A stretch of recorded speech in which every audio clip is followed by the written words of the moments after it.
డోలి మోతతోనే ఆదివాసీల జీవితం. అల్లూరి సీతారామరాజు జిల్లా అనంతగిరి మండలం పరిధిలో గల జీనబాడు పంచాయతీకి చెందిన వలసల గురువు గ్రామంలో రోడ్డు సదుపాయం లేక గిరిజనులు తీవ్ర ఇబ్బందులు ఎదుర్కొంటున్నారు. అనారోగ్యానికి గురైన 56 ఏళ్ల తామర్ల పొట్టమ్మను ఆసుపత్రికి తరలించేందుకు కుటుంబ సభ్యులు ముందుగా డోలీ సాయంతో డ్యాం వరకు తీసుకెళ్లాల్సి వచ్చింది. అక్కడి ఒడ్డుకి చేరేందుకు నాటు పడవపై గంటల తరబడి శ్రమించాల్సి వచ్చింది. అనంతరం ఒడ్డుకు చేరుకుని ఆటోలో ఆసుపత్రికి తరలించారు. అలాగే గ్రామంలో ఉన్న 15 మంది పిల్లలను సమీపంలోని కొత్త బురుగు పాఠశాలకు వెళ్లాలంటే సుమారు 3 నుంచి 4 కిలోమీటర్లు నాటు పడవపై ప్రయాణం చేయవలసి వస్తుంది. రాను పోను పిల్లలకు ఎప్పుడు ఏం జరుగుతుందోనని తీవ్ర ఆందోళన వ్యక్తం చేస్తున్నారు. చిన్న చిన్న అవసరాలకు అత్యవసర పరిస్థితుల్లో కూడా రవాణా సౌకర్యం లేక ప్రాణాల మీదకు వస్తోందని గ్రామస్తులు ఆవేదన వ్యక్తం చేస్తున్నారు. పాలకులు అధికారుల నిర్లక్ష్యంతో ఆధునిక యుగంలోనూ గిరిజనులకు డోలిమోత తప్పడం లేదని వారు మండిపడుతున్నారు. నమస్కారం అండి. మాది వలసలగారి గ్రామం జీనబాడు పంచాయతీ అనంతగిరి మండలం అల్లూరి సీతారామరాజు జిల్లా అండి. మాకు ఎక్కడికైనా వెళ్ళాలని నాటు పడవలో ప్రయాణించవలసిన పరిస్థితి వస్తుంది. మా స్కూల్ పిల్లలకి చదువుకోవడానికైనా ఇటు కొత్తబుర్గ విలేజ్కి వెళ్ళాలంటే అడవిలో వెళ్ళాలి.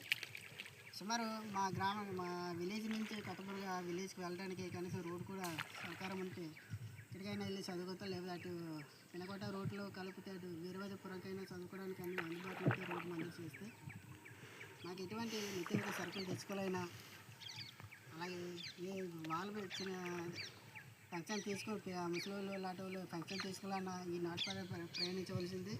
అలాగే ఊళ్ళో ఎవరికి పరిస్థితి గ్రామంలో ఎవరికైనా అనారోగ్యాలతో బాగలేకపోయినా ఈ నాటుపడ వేసుకొని రైవాడ రిజర్వాయర్ నుంచి జీనబాడు ఏటి ఎదురుగా మా గ్రామం ఒకటి ఉంది. ఆ గ్రామం నుంచి సుమారు డామ్లో వెళ్ళడానికి మ్యాక్సిమం ఒక 3 గంటల టైం పడుతుంది. ఆ గ్రామంలో మాకు ఎవరైనా నిత్యావసర సరుకులు తీసుకోవాలైనా బాగాలేపని ఇంకా ఎక్కడికి వెళ్ళాలని నాటు పడవ వేసుకుని వెళ్ళవలసిన పరిస్థితి ఉంది. ఏ టైంలో గాలి వేసినా వర్షం వచ్చినా ఇబ్బందులు పడవలసిన పరిస్థితి వస్తుంది. ఆల్రెడీగా గత 3 నెలల క్రితంలో అలాగే బోటు కూడా పల్టి పడిపోవడం వల్ల ఒక 3 చనిపోవడం కూడా జరిగింది. దయచేసి మా గ్రామానికి రోడ్డు అయినా మంజూరు చేస్తారనేసి ప్రభుత్వానికి పవన్ సారికి అలాగే లోకేష్ సారికి చనిపోయే సారికి తెలియజేసుకోవడం జరుగుతుంది. మా గ్రామం నుంచి మా పిల్లలు అప్ అండ్ డౌన్ నాటు పడవలో తిప్పుకోవడానికైనా మా పనులు మానేసుకొని ఏ టైంలో గాలి ఎత్తప్పుడు ఉండిపోయే పరిస్థితి, అవతలని ఉండిపోవాలి ఇవతలని పరిస్థితుల్లో పిల్లలకి స్కూల్కి అందించాలి ఆధార్కి పంపించలేకపోతున్నాం.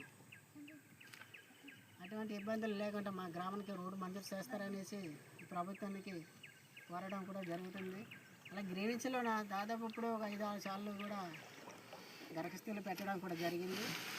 అలాగే మా పంచాయతీలో జరిగే ప్రతి గ్రామసభ మీటింగ్ కూడా దరఖాస్తులు ఇవ్వడం కూడా జరిగింది. మా గ్రామంలో ఎవరు కూడా పట్టించుకో నాదుడే లేకుండా పోయాడు. దయచేసి ఈ కూడా ప్రభుత్వం వచ్చింది సరే అన్న మా గ్రామానికి రోడ్డు మంజూరు చేస్తారనేసి కోరుకుంటున్నాం మా గ్రామాల తరపున.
మళ్ళీ వచ్చేసి ఉండదు.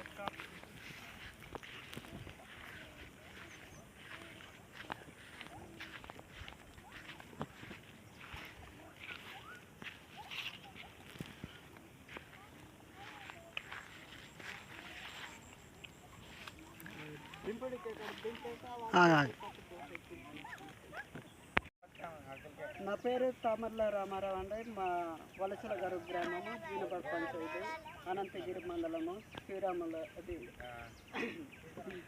అల్లూరి సీతారామ జిల్లా. ఈ సమయంలో మరి మా పరిస్థితుల నుండి ఇలాగా మరి ఒక రాత్రిలో ఇలాగా సందర్భంలో నీళ్ళ విరోచనాలుగా సందర్భంలో మనిషిని కుర్తాయిపో దాన్ని పెట్టి ఇంత త్వరలో నీటి పయనములకు ఇంత స్థితిలో ఇలాగ పయనములు చేయబోతున్నాము. మరి ప్రభుత్వములు మాకు ఏదైనా రహదారి నీటి పయనముల నుండి తప్పించి ఈ పౌడ అంటే బోటు పయనములు తప్పించి మమ్మల్ని నడిచే విధేయతనకు ముందుకు దారి మాకు ఏర్పరుస్తారని, ఈ క్రమశిక్షణ ఇబ్బందుల నుండి తప్పిస్తారని ఇక్కడ మమ్మల్ని నివసింపబడింది 40 సంవత్సరాలు పడి మరి వలస వచ్చి జీవింపబడడం అవుతున్నది. ఈ రాయవాడ రిజర్వర్ వేటు ఒడ్లన మరి ఈ యొక్క దారి నుండి మేము ఈ క్షమాపణలు తిప్పాల నుండి తప్పిస్తారని మరి ఈ రహదారులు ఇచ్చే ప్రభుత్వానికి మా హృదయపూర్వకం సమయం. మా స్కూల్కి రోడ్డు కావాలి, మాకు ఇబ్బందిగా ఉంది వెళ్ళడానికి. సార్ మా స్కూల్కి రోడ్డు తెప్పించండి. పవన్ సార్ గారు దయచేసి మా స్కూల్కి రోడ్డు తెప్పించండి.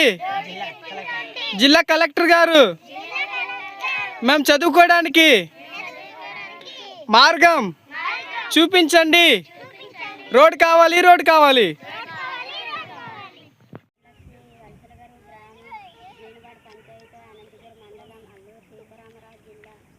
మా ఊర్లో మా అమ్మగారికి నిన్నటి నుంచి వాంతులు విరోచనాలు జ్వరం సీరియస్గా ఉందండి. అవతలకి తీసుకెళ్ళడానికి అవతలకి తీసుకెళ్ళాలంటే దాని మీద వెళ్ళాలండి. మా అమ్మగారికి అవతలకి తీసుకొని వెళ్ళాలన్నా దాని మీదకి వెళ్ళాలి. దాని మీద అవతలకి వెళ్ళి బోటు మీద పడింది డామ్ మీద